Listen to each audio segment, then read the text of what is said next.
Welcome back to CryptosRUs. I am George. We're all George. So today, I want to talk about Bitcoin and its rally above 39,000. Will it hold?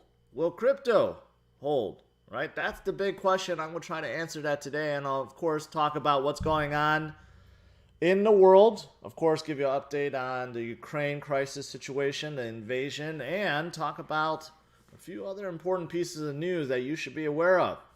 So, thanks for tuning in. Smash up the like, subscribe to the channel. Make sure you hit that notification bell. Follow me on social media, Twitter, Facebook, Instagram, and check out all the latest news, article, and guides at CryptosRUs.com.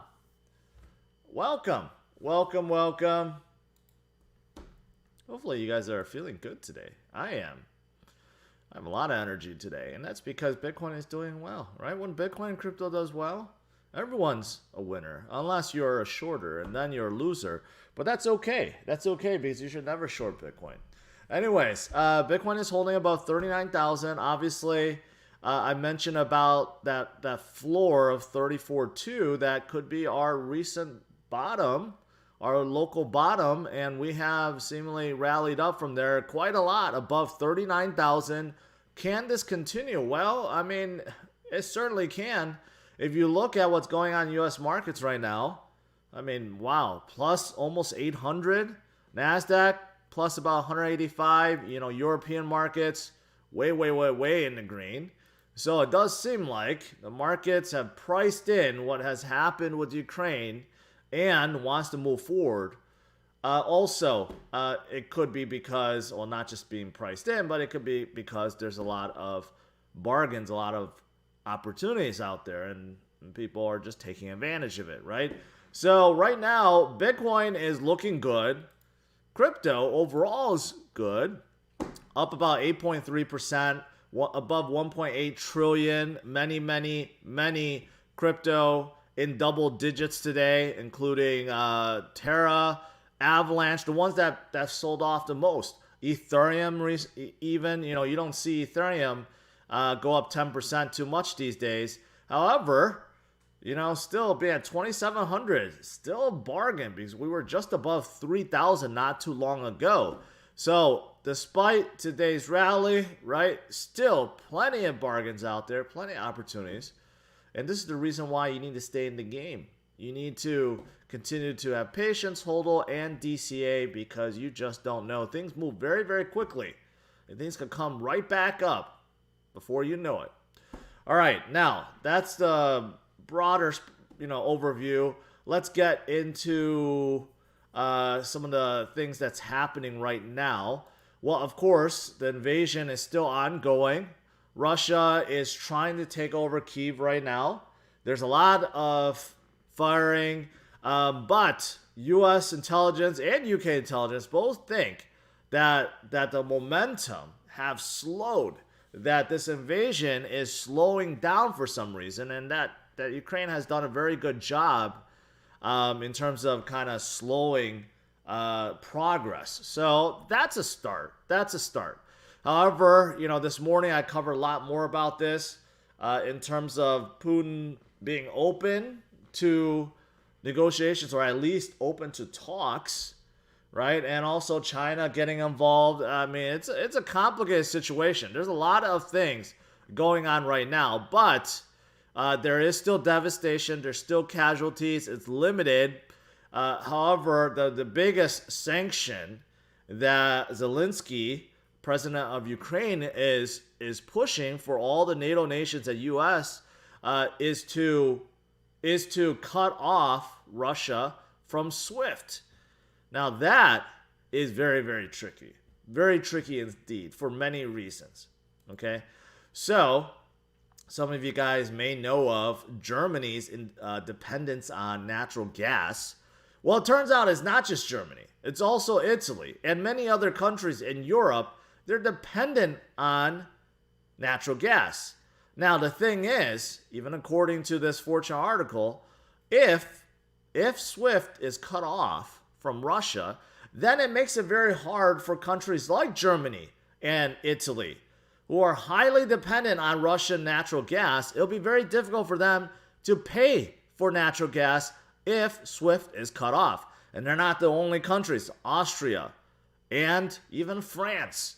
That's why all these countries are very neutral when it comes to the stance of cutting Russia off from SWIFT, right? Because they're watching out for themselves right now, right? They all conclude that, yeah, this is a last resort, but we're not there yet, right? This is why you don't have everyone looking to do this. And of course, the U.S. also doesn't want to do this because the reserve currency, the currency that's most widely used on SWIFT is, of course, USD. So it gets Russia off of the USD standard too. So there's a lot of complications going on with this. But ultimately, most feel like, including President Zelensky of Ukraine, things like, well, this has to be, this has to be imposed. So we don't know if this is going to happen. I know Boris Johnson said he's okay with this. He's on board with this.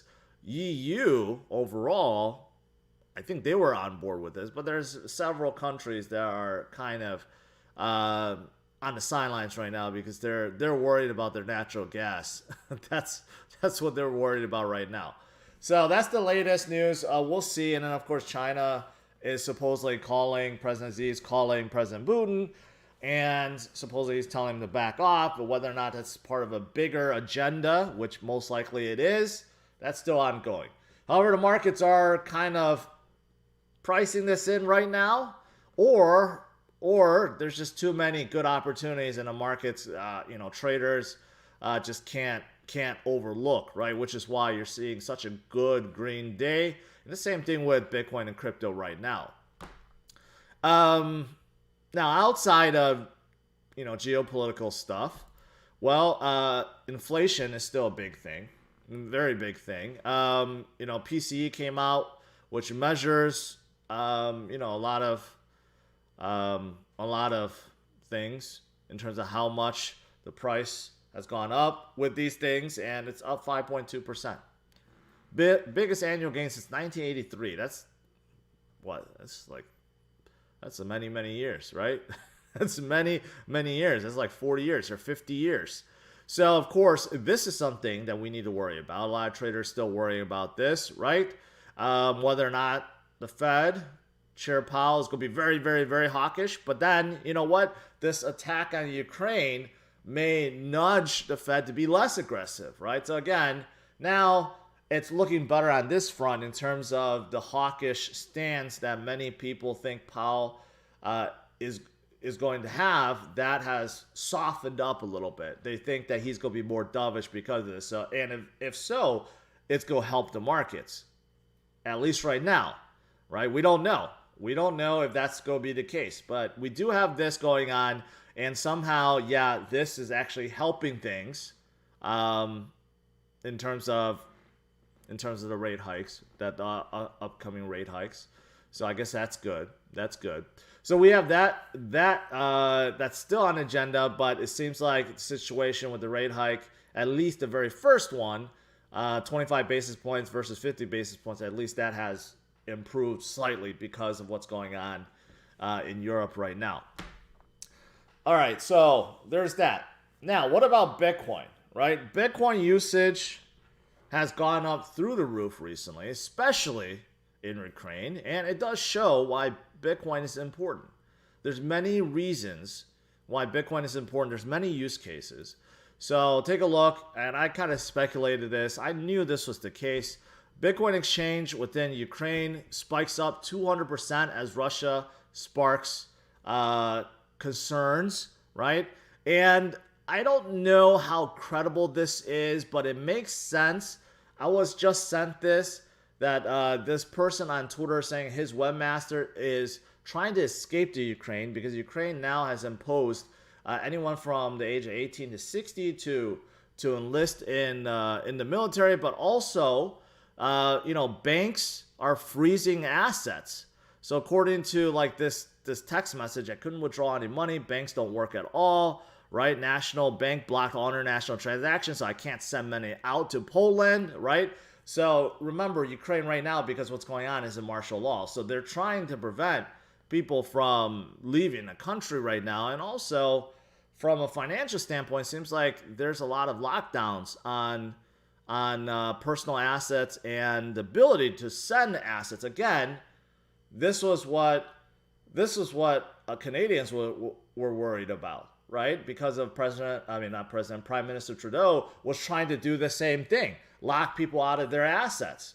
Again, shows you why Bitcoin is important, why having a decentralized system, a decentralized payment network is important. So you don't have to be worried about being locked out, right, of your assets and funds. So that's going on.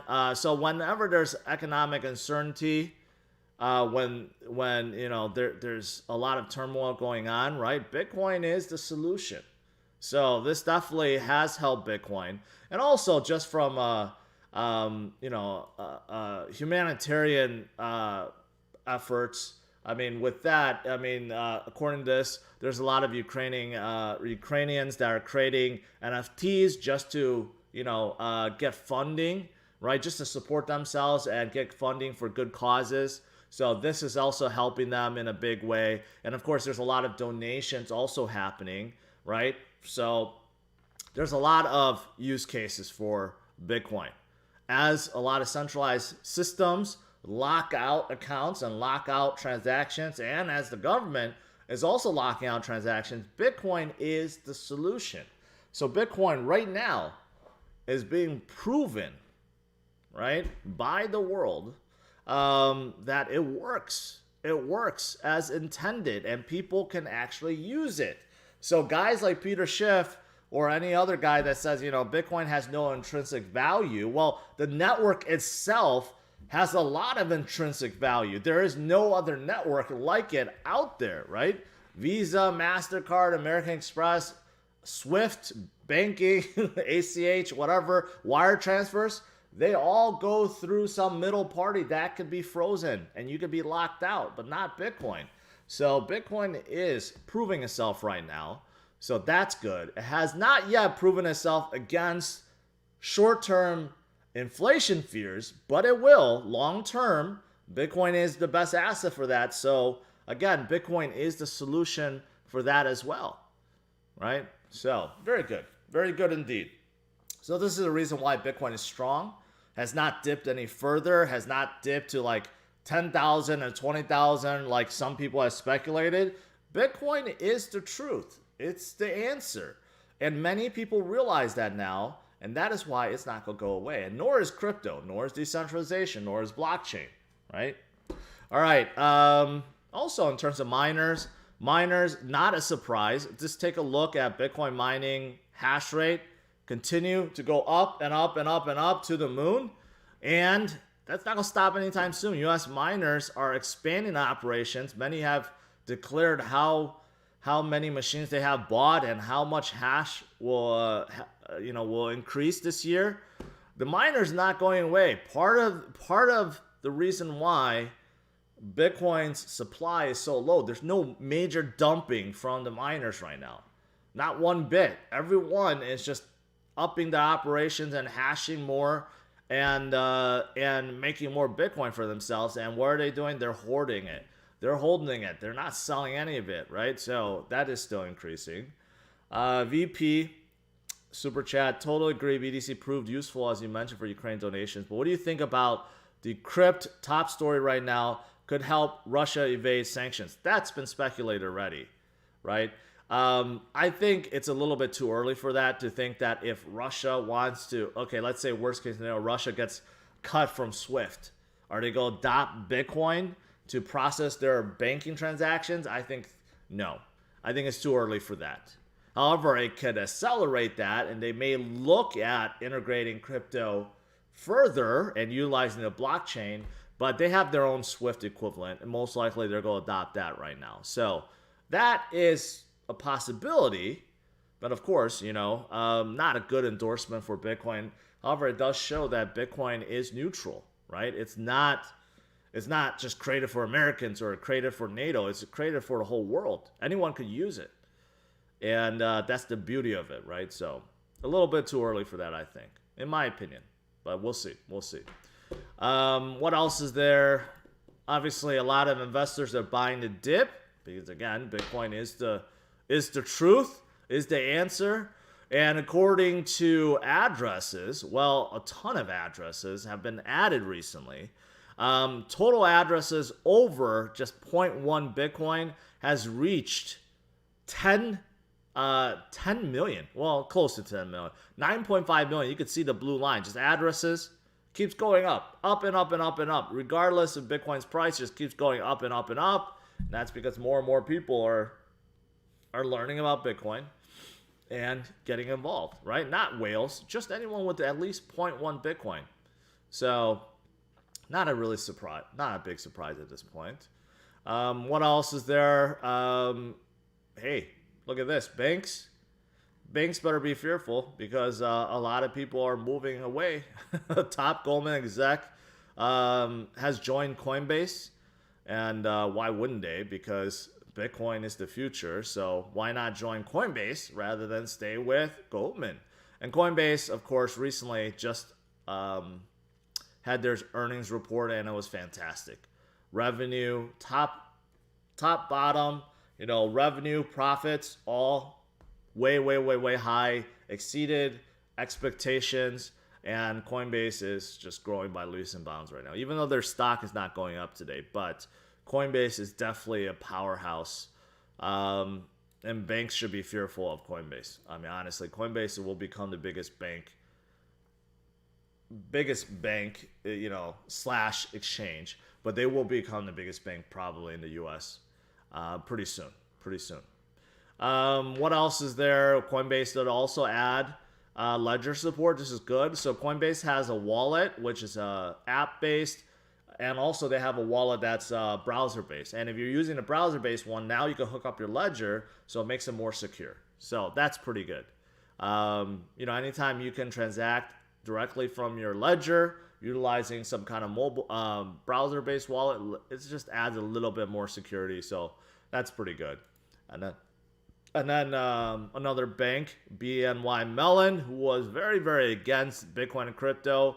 Well, they plan on launching a custodian platform this year. So again, Bitcoin is just too big. You just can't ignore it at this point. You can't say anything about it other than it's the one asset you want to hold and you want to keep holding it. And the longer you hold it, the better it is. And then lastly, this is pretty big news. So there is a project that will soon allow you to spend your stablecoin, including UST, with a MasterCard. So think about that. This is another reason why to be involved with Bitcoin and crypto, because pretty soon you don't have to worry about converting, your crypto to fiat before you spend it. You could just spend your crypto directly, right? And it makes more sense with stable coins rather than Bitcoin or Ethereum, because I think most of us hold on Bitcoin and Ethereum as investment, not as a utility, as utility coins. But with stable coins, it makes a whole lot of sense. And if you could do that, you never need to cash out. You never need to put fiat in your bank account anymore. You can just spend it directly. So pretty awesome.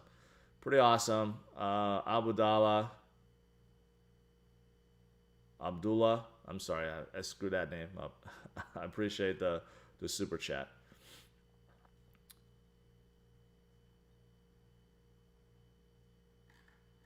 All right. I think that's pretty much it. Overall, today's a good day. Well, Bitcoin unfortunately went down below 39,000, but still, overall, pretty good recovery day. And you can see after we broke 38.5, it's been holding above. Let's see if it goes down. Let's see if it can hold above it. Today, overall, is a good day for Bitcoin, for U.S. markets, for crypto in general. And we'll have to see this weekend, right? By the way, it's Happy Friday. I didn't even realize it's Friday, but I won't be streaming tonight. I'll be taking a break tonight. But we'll have to see what happens with the Russian situation, right? Will this rally last? It certainly can. But hopefully there's no major development that happens, or I should say no major negative developments that happen. over this weekend, right? Maybe there's peace talks. You know, Putin said he's open to having a conversation, right? Maybe there's more talks about that, or maybe, you know, SWIFT is cut off, right? Let's see what happens this weekend. There's a lot of talks about Kyiv being taken over by this weekend, but it does seem like momentum has slowed, and Ukraine is doing their best job at holding off the Russians. And by the way, when I say Russians, I mean, it's just, you know, it's really Putin, because there are many, many, many Russians out there that does not want war, does not agree with this, right? So we can't pin, you know, everyone being on the same page. It's really just Putin's war. It's not Russia's war. It's Putin's war. So unless there's something major that happens this weekend, we'll probably see some calmness and maybe this continued rally up until next week, until we get more developments. So we'll see. All right, guys, let's do some Q&A.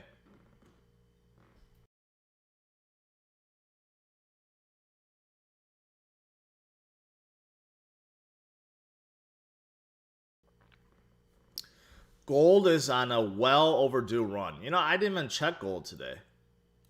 Did gold go up significantly today? No. Gold actually went down today. So it's okay. If you're holding gold, if you're buying gold as almost as a stable coin, then it makes sense. But if you're buying gold as investment, it makes no sense. All right, so that's the bottom line with gold. CEO of Binance now worth over 100 billion. At this rate, he'll be the richest person on the planet very fast. I agree with that, except he probably does not want people to know that. Okay, even though Binance is now out of China, but still, we have seen some of the richest people in China just kind of get undercut, and now they're becoming very, very quiet, right? Almost too quiet. I don't even know what's happening with Jack Ma anymore. So I think CZ probably prefers that he is not in the spotlight and not being known as like the richest Chinese person there is right now. So, yeah. Does the devalue of USD affect stablecoins? I'm a little confused by that. It does, because stablecoins follow the dollar. So by holding on stablecoins, essentially you're still facing inflation, because one USTD or one USDT, one USDC, UST, if you're not using them and you're just holding them, just like you're holding fiat, yeah, it gets devalued the same way as USD does. So it should only be held for a short time, and it should only be held if you plan on using it to do something with, like DCAing or investing. Otherwise, they'll devalue just like the USD, because they're all pegged to $1. They're not pegged to anything else.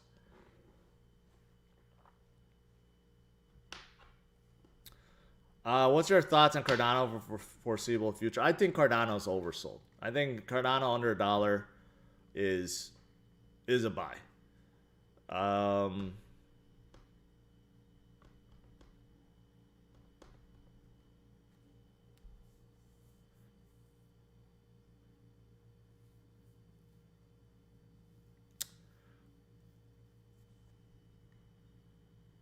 What else is there?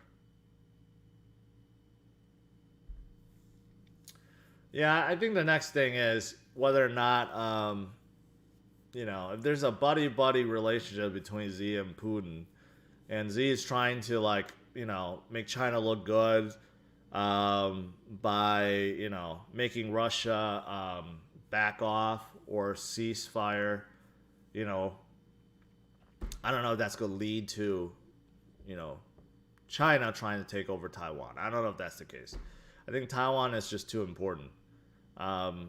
Almost every single major semiconductor chip is being produced in Taiwan, so I think they're just too important. I don't know. That's just all speculation at this point. No one really knows.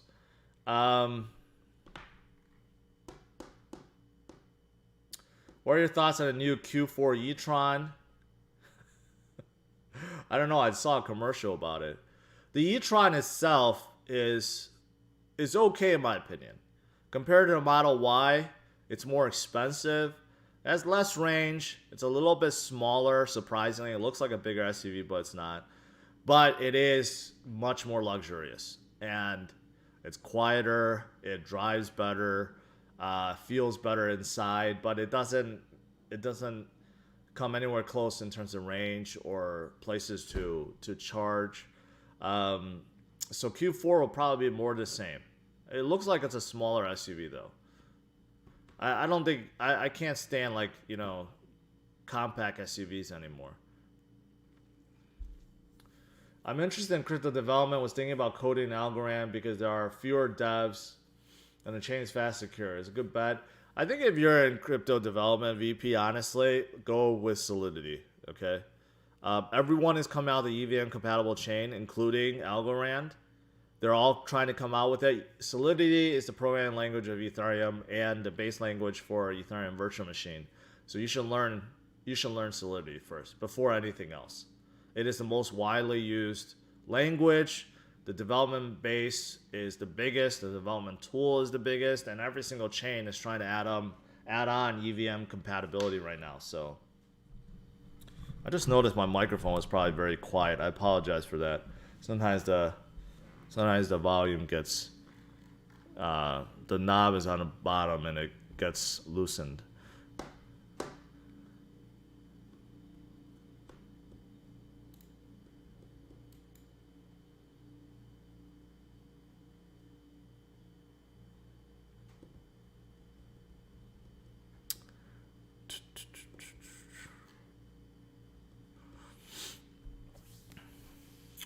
The GX460 is very, very, very old. I mean, finally, I just did a review on a 2022 one. So finally, they upgraded the infotainment system, which is great. It's still a very solid SUV. It'll never break. It holds its resale value like crazy, but it's just very old. It does not drive like a modern luxury SUV. But if you don't care about all the little stuff and you just want a really dependable SUV that'll hold its value like no other, then it's still a really good car. I don't like Zcash. I don't like privacy coins. What are your thoughts on Theta? You know, I don't know. They lost all their momentum. You know, I don't hear much about Theta these days other than their new T-Drop token, and they're trying to boost up their NFT space, also create more utility for streamers using the new token. But I don't hear a lot about them recently, and then that's why they've lost a lot of momentum. And you know, they have a swap. I'm not sure if they're using that, or really if anyone's using that. I have driven a Tundra twin turbo V6. It's a very nice ride. It's a hybrid. They have a hybrid iForce Max version, which is the best hybrid Toyota has. It's so seamless. It's not like the hybrids before where you could hear the engine turn on and off like that. But yeah, it's really good, except it's so new. I'm hearing that there's wastegate problems already, right? The old V8, the iForce V8 from before was so rock solid. I love that engine. It just wasn't good for fuel economy.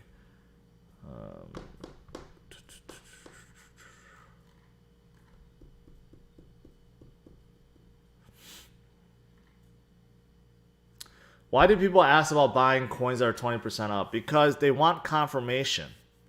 People never buy, really. I take that back. Most people never buy when things are down like negative 20% because they're fearful. They want to buy when there's a confirmation that things are coming back up, right? So that's unfortunately the problem. But I've been saying over the last few days, few weeks, wealth is generated when you buy low and then you sell high, right? Sell at top. But you want to buy low when people are fearful, when there's blood in the streets, when there's a correction, when there's a dip. You buy low and you sell high, right? But most investors are not like that. Most investors, they don't know. They fall for emotions. So they buy when, like, on a day like today, there's confirmation that things are coming up. So then they want to buy, right? But when things are down, they never want to. But, you know, that's just how it is. But that's why I keep streaming and saying the same thing over and over and over and over and over again. Do you think LeBron will be traded next season? No, unless Bronny goes to some team. But that's in 2 years, I think. That's not even next year. When Bronny goes to whatever team, then he'll ask for a trade to that team. So basically, he's telling the Lakers to draft Bronny. You know, I tested ID4. It's not bad. It's not bad. It's just a little slow. The all-wheel drive version is a little bit quicker. You know, the range isn't the best. And then price is okay. Subaru actually has one that just came out, Solterra, that's a little bit cheaper than even an ID4. So you might want to look into that. But, you know, VW and Audi, they both offer free charging at Electrify America for like 3 years, which is great. But, you know, the number of stations is just, there's just not that many out there. API 3, I don't like it. I just go with Chainlink. Just go with Chainlink.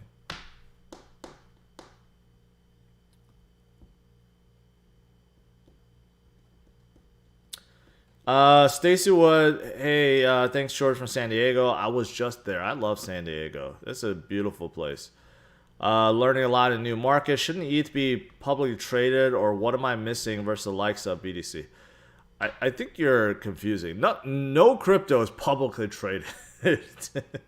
You buy them on exchanges. They're not going to be listed on you know, New York Stock Exchange, if that's what you're thinking. These are projects, not like companies. These are projects. There's no, you know, earnings. There's no profits, at least not most projects, right? These are network protocols. Think about like operating systems. That's what Ethereum is. It's a network protocol. It's an operating system for future dApps. And because there's a token, there is value to that. Unlike stocks, which is, you know, buying a portion or a piece of the company, when you own Ethereum, that's not what it means. It's more a utility token, although that utility token can go up significantly up in value as more and more people use the network. So I think hopefully that explains it. Very, very different than stocks. Very different than stocks.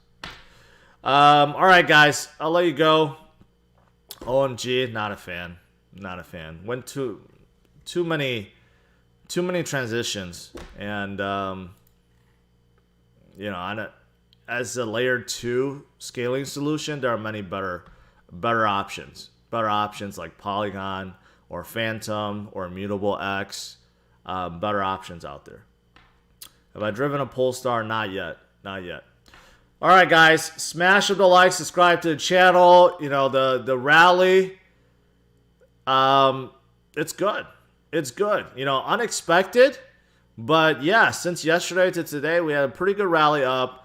Obviously, there's still a lot of opportunities out there. We're still down for the most part. If you look at the last 7 days, last 30 days, obviously we're still down. So there's plenty of good opportunities out there. This weekend will really be a telling story. Whether we continue on will depend on the situation overseas in Europe, whether or not there's any major developments, peace talks, any kind of talks in general, right? Whether or not Russia is going to back off, or whether Ukraine is going to cave in, or there's going to be more sanctions. There's a lot of uncertainty at this point, but it does seem like traders and investors are taking advantage of the opportunity right now and kind of pricing things in.